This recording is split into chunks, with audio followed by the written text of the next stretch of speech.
There are three major reasons you need a map on your website. I'm talking about an embedded map, not an image of a map, and it's going to help more people understand where you are. It'll also sneak you into their phone device and also help you on the back end by helping your search engine optimization. That is helping your website appear higher in Google. But you don't just want to have a map willy-nilly on your site. In this video, I'm going to share with you how you can implement the map correctly so that way you can get the benefits of having a map without any of the drawbacks. If we haven't met before, my name is Justin Nava, founder of Nava Church Marketing, and this channel is here to help your church be known and make it more easy. Yeah, I said more easy, not easier, more easy for people on your website to become in-person guests so they can come into your discipleship process, hear the gospel, and you can live out on mission. Yes, your website can be part of your mission. If you want to see more website visitors planning a visit and coming to church and actually showing up, I've got a video down below of how complete training, everything we do, how to turn church website visitors to in-person guests. You can check that out for free. But for right now, let's talk about maps. You can, in many website platforms, embed a map on your a website. And if you can't, what you can do is you can search for your church. I'm not going to search for my church. I'm going to search for Spring First Baptist. All right. And then you can go to Maps and you can find the church or your church. We'll use for Spring First Church, and you can go to Share and embed a map, and you can grab this code and embed it into your website. Now, there's a couple things to know when you're embedding a code. Number one, whether you're using this Google interface or you're using the tool that comes in your website app, I believe all the major ones, Squarespace has a little map. You just put in your address. It'll automatically put a little map in here.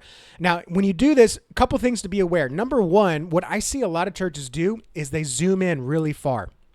Okay. Now, the purpose of the map on your website, for example, here on this one at a church in Indiana, the purpose of your map is to show your general whereabout in town. Okay. So, this way, if you're in a larger town or maybe you people don't like going across a certain highway or whatever, when you have your map zoomed out a little bit, but not too much, people will see kind of where you are, and that will help validate whether or not they're willing to make the trip. Now, I agree, a church alive is worth the drive, but I also think you shouldn't have to drive past your own grocery store to get to church. But sometimes you just don't have a good church. So within driving range of that limit. So you want to make sure that your map is not zoomed in enough. Don't make this mistake to where people are like, I don't know where this church is. I don't know, Elwood. I don't know what church. Then they got to go in there and click or pinch and drag that. No. You don't want to do that. You also don't want to have your map totally zoomed out. Okay. Now, this is okay. But I'm not quite sure exactly where it is. So you want to get it in that middle ground. Another example here. Right.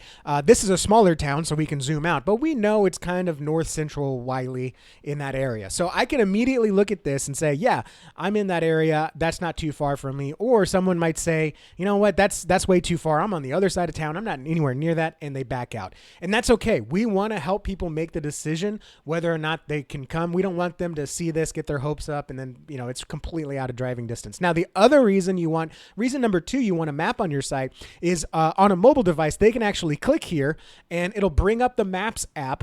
In some platforms like ours, it'll actually bring up the app that's the default on their phone. So it'll bring up Google Maps if they're on an Android or Apple Maps if they're on an iPhone. And what that does is it puts you in their search history, right? So either come Sunday morning and they're like, yeah, let's go to that church. And they open the Maps app and it's like, here's your history. Let's go to this one that we saw and looked up, and boom, there you go. You can make that trip. The other thing it does is it just signals to Google that, hey, people are looking up your map. You can actually look in your business profile, insights or statistics, and you can actually see how many people are clicking for driving directions. This is great for events. This is great for Sundays, obviously, but it's more positive signals that Google that this is a relevant church. People are looking for us, so therefore you should show us to more people. And just a quick tip here as well, you want to have a map in the footer of the site. So We've got the this one actually has two. They have a kids camp and a daycare and a campus. You want to have a map in the footer of the page. It just helps when you're local. If every page of your website has a map, then it just signals to Google, hey, this is a local place and this is where we're at, no matter what page they are searching for. So put a map not only on your plan to visit page. I like to have it on the plan to visit page or the I'm new page. You want to have it on that page. I don't know if I'd want to put it on the home page necessarily, unless you just have one page. And then also you may want to include it on your event pages when you have a Christmas event or VBS or DNOW or anything that you're signing up for.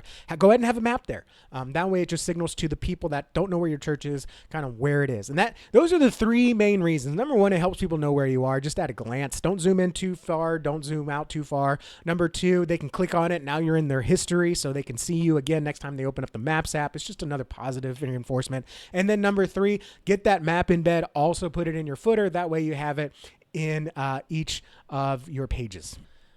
So there you have it. That is the maps rules that you need to have, the reasons why you need to have a map. And if you want, you can have more training on how to turn your website visitors to in-person guests using the link below. God bless you all. Thank you for watching, and I'll see you all in the next video.